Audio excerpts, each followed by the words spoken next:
మున్నేరు భారీ వరదలకు ధ్వంసమైన ఖమ్మం ప్రకాష్ నగర్ బ్రిడ్జిని మంత్రి తుమ్మల నాగేశ్వరరావు పరిశీలించారు. ప్రకాష్ నగర్ బ్రిడ్జిపై రాకపోకలు నిలిపివేస్తున్నట్లు తెలిపారు. అప్పటి వరకు కాజ్వేపై రాకపోకలు సాగించేలా ఏర్పాట్లు చేస్తామన్నారు.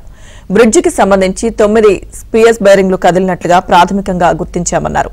మరమ్మతుల పనులను త్వరగా పూర్తి చేయాలని అధికారులను ఆదేశించామన్నారు మంత్రి తుమ్మల నాగేశ్వరరావు.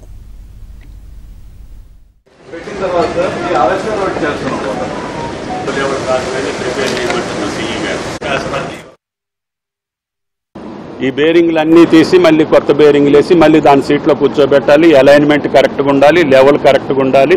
మళ్ళీ కొత్త బ్రిడ్జ్ ఎట్లా ఉంటుందో ఆ రకంగా చేసేదానికి వాళ్ళ టెక్నాలజీ హైడ్రాలిక్ ద్వారా బ్రిడ్జిని మొత్తాన్ని లేపి వీటినన్నింటినీ కూడా మళ్ళీ సెట్ చేసి మళ్ళీ కూర్చోబెట్టాలి. కాబట్టి ఆ పని జరిగే రోజుల్లో ఎవ్వరు కూడా కేవలం మనుషులు కూడా దాని మీదకి వెళ్ళేదానికి అవకాశం ఉండదు. దానికి సహకరించాలి.